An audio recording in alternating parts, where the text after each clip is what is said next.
तो आणि ती एक सुंदर प्रेमकथा. पहिलं हे पहिलंच असतं असा आपण वारंवार उल्लेख करतो, कारण पहिल्याचं महत्त्व आपण जाणतो. तर चला पहिल्या प्रपोजचा थोडा अनुभव घेऊया. एव्हाना त्यांची मैत्री वर्गातल्या बाकापासून कॅन्टीनच्या बेंचपर्यंत आली होती.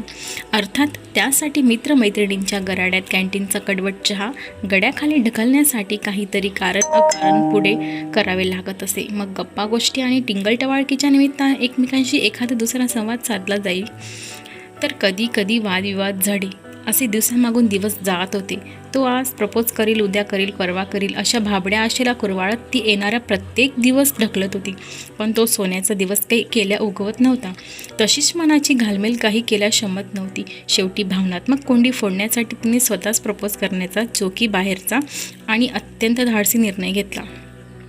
तसेच ती काही अशोकाचं झाड नव्हती, ज्याला फुलंही नाही, सावलीही नाही की फळही नाही. 21व्या शतकातील मुलीने स्वतःला व्यक्तच करू नये हे शक्य तरी आहे काय? तशीही ती स्वभावाने खूप नम्र आणि संकोची मुलगी नव्हती.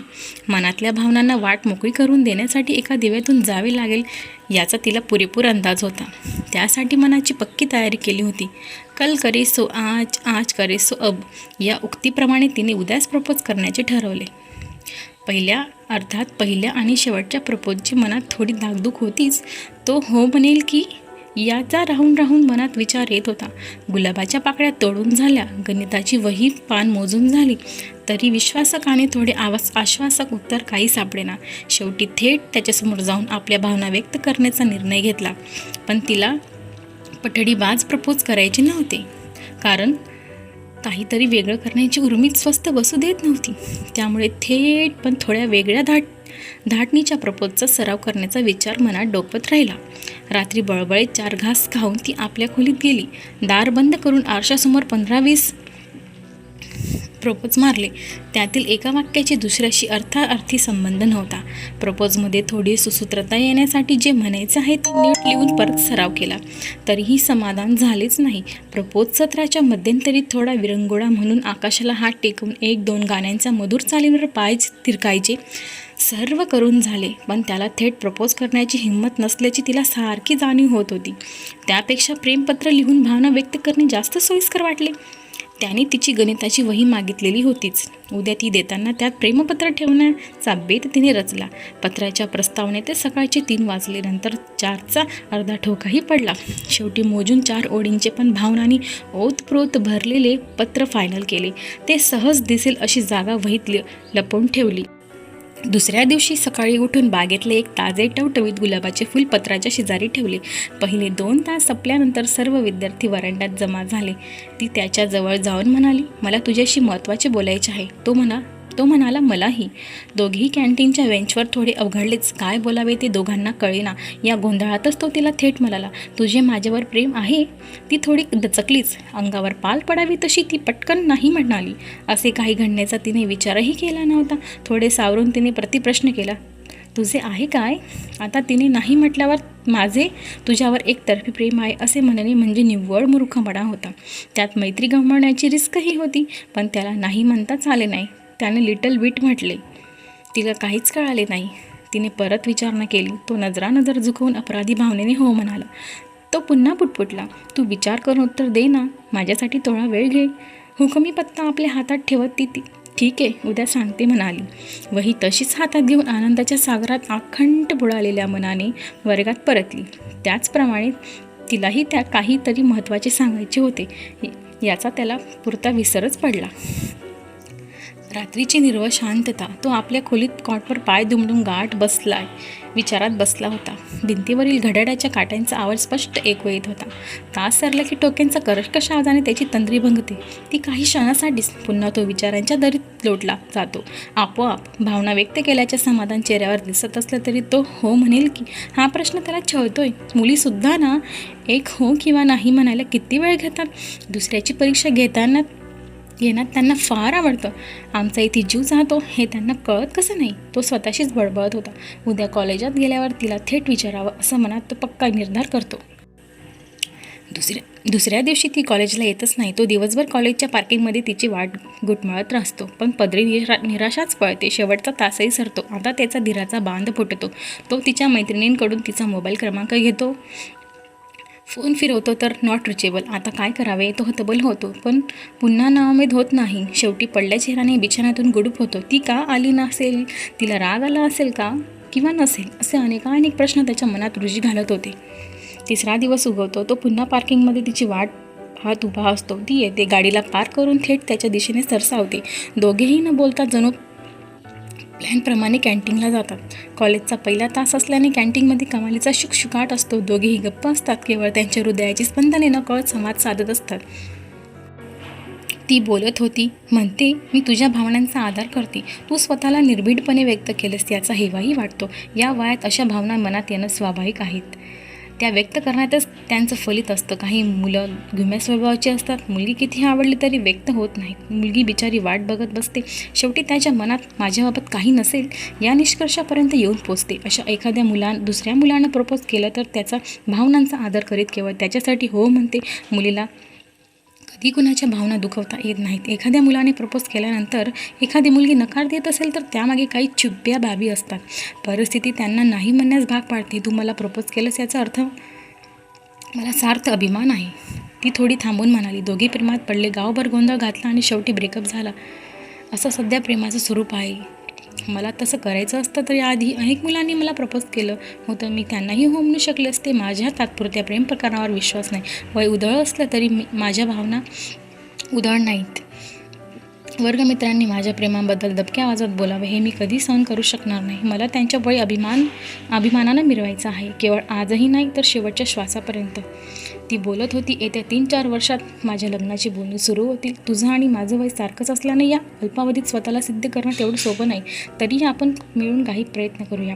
त्यासाठी माझी सर्वतोपरी साथ तुला मिळेल. मी शब्द देते, तुला कधीही एकटे सोडणार नाही. माझं वचन राहील. मी कुठेही कमी पडणार नाही. पण त्यासाठी हवाय तुझा जन्मभरासाठी मला साथ देण्याचा निर्धार. तो असेल तर तू माझा स्वीकार कर, अन्यथा मला फसवल्याचं पाप तुझ्या माथी लागेल. तू विचार करून उत्तर दे. मला काही घाई नाही. तू म्हणशील तोपर्यंत वाट बघण्याची तयारी आहे माझी. मला हवंय ते केवळ तुझं आश्वासक उत्तर. नीट विचार कर माझ्यासाठी. त्याला तिचं बोलणं काही केलं कळत नव्हतं. आता बोल त्याच्या कोर्टात होता. मी उद्या सांगतो असं म्हणून तो विषय संपवतो. पुन्हा एकदा रात्रीची भकास शांतता. खोलीत फक्त भिंतीवरील घड्याळाच्या काट्यांची आणि त्याच्या हृदयाची हालचाल. बिछाण्यावर पाय दुमडून तो विचार करतोय. थोड्या वेळात बाहेरच्या बोचऱ्या थंडीचं अस्तित्व खोलीतही जाणवायला लागलं. पाप झाकले जातील तेवढंच पांघरून घेतो. पुन्हा विचारचक्र सुरू. मनाचं ओझं मनावर घेऊन तळमळत बिछाण्यावर थोडा पहडतो. तरीही नजर शून्यात अंतर्मनाचा वेध घेण्याचा प्रयत्नात मनात एक अनपेक्षित बंद सुरू. एक निर्णयही किती महत्त्वाचा असतो. तुमचं अख्खं आयुष्य पालटण्याची ताकद त्यात असते. म्हणून तो विचार करूनच घ्यावा हे समजत असलं तरी उमगत नाही. तो स्वतःशीच बोलत होता.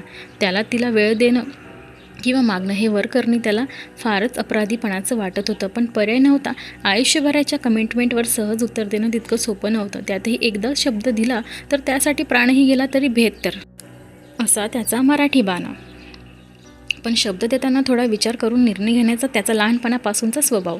त्याने तिच्याकडे मागितलेल्या वेळेचं अंतर्मन समांतर करीत होतं. पण अक्षम्य दिरंगाई होऊ द्यायची नव्हती. कारण प्रेमाच्या मैदानात मागं राहण्याची हमखास विकेट पळते याची जाणीव होतीच. विचारांच्या अनेक फेऱ्या झाल्या पण समाधानकारक उत्तर काही केल्यास सापडेना.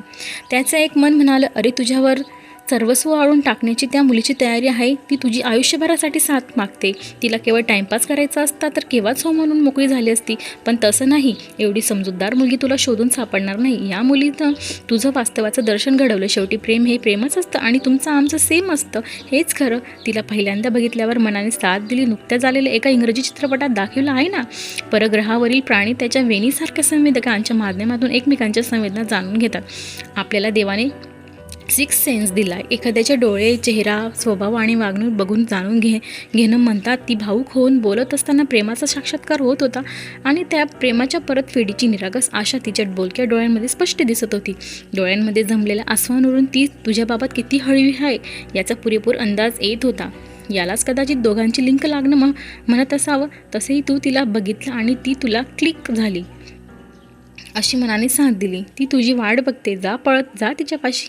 तर दुसरं मन म्हणत होतं, अरे आई वडिलांच्या स्वप्नांचा जराही विचार न करता एखाद्याला आयुष्यभरासाठी कमिटमेंट देणं खरंच योग्य आहे. आणि तू दिलेला शब्द पाळू शकला नाहीस तर. प्रेमात रममाण होण्यासाठी तिने तुझ्यात उर्मी जागवली, पण चौकारी बाहेरचे विचार फारच कठीण आहे. तिच्या निकड निस्वार्थ आणि निर्मळ मनाला दुखवण्याचं तू साहसही तुझ्याकडून होणार नाही हे खरं, पण जोखीम घेण्यासाठी मन धजावत नाही. डोळ्यांमध्ये जमलेल्या आसवावरून ती तुझ्यासोबत किती हळवी आहे याचा पुरेपूर अंदाज येत होता. यालाच कदाचित दोघांची लीक लागणं म्हणत असावं. बऱ्याच विचारांनी त्याने आपली मान होकारार्थी हलवली आणि निर्णय घेतला, एकदम पक्का, आणि झोपेच्या आहेरी गेला. दुसऱ्या दिवशी टवटवीत लाल गुलाबाचं फुल आणि तळहाताच्या आकाराची कॅडबरी घेऊन तो कॉलेजला गेला. त्याच्या चेहऱ्यावरील भाव त्याने क्षणात टिपले आणि ती कमालीची लाजली. तिच्या गालावरची गोड खडी आणखीच फुलली. त्याने दिलेल्या गुलाबाच्या फुलाचा तिनं सुहास्य वदनाने स्वीकार केला. कॅडबरी जणू हिसकवून घेतली. तो श्वास रोखून बघत होता. एक शब्दही न बोलता तिने चिठ्ठी दिली. त्यात गुलाबाचं कोमजलेलं फूल होतं. त्याच्या चेहऱ्यावर प्रश्नांकित भाव म्हटला. त्याने तिच्याकडे मान वडवली तेव्हा ती म्हणाली, मी 4 दिवसांआधीच चिठ्ठी लिहिली होती. तुझी गोड परीक्षा घेतली. सॉरी, माफ कर, पुन्हा असं करणार नाही. तो चिठ्ठी उघडून पाहतो तर त्यात लिहिलं होतं, चांदणी मी तुझी, चांद साक्षी नभी, स्वामी हृदया मी तुझी रे सखी, नावरी तुझे कोरली हृदय, उच्चार स्मरे प्रत्येक स्पंदनी. त्याने निर्णय घेतला, अगदी थांबतोही माझ्यासाठी, माझ्या हळव्या भावनांना प्रतिसाद देण्यासाठी. माझ्या सरळ सोट बोलण्यानं तो कदाचित दुखावला असेल, थोडा चिडलाही असेल, पण माझी बाजू स्पष्ट मांडण्याविना पर्याय नव्हता. मला हातचं राखून वागण्याची सवय नाही. जे आहे ते मी स्पष्ट करते. माझा स्वभावच आहेच तसा. त्याच्या निखळ निस्वार्थी प्रेमळ मनाचा वारंवार प्रत्यय येत होता. अनपेक्षित परिस्थितीचा सामना करण्याचा थोडा वेळ डगमगेल असं वाटलं होतं, पण तसं काही झालं नाही. त्याने स्वतःला केवळ व्यक्तच केलं नाही, तर एक जबाबदारी स्वीकारली, अगदी मन मोकळेपणाने. मला असाच मुलगा हवा होता. विचार करून निर्णय घेणारा दृढ निश्चयी तसंही. If end it is noble then why to worry about means. शेवट दोघांच्या मनासारखंच झालं. यातच मोठं समाधान आहे. ती स्वतःचीच पुटपुटली आणि नंतर शेवटी दोघांनी लग्न केले. तर कशी वाटली तुम्हाला माझी स्टोरी, तो आणि ती? जर स्टोरी आवडली तर व्हिडिओला नक्की लाईक आणि शेअर करा आणि सबस्क्राईब करायला विसरू नका. धन्यवाद.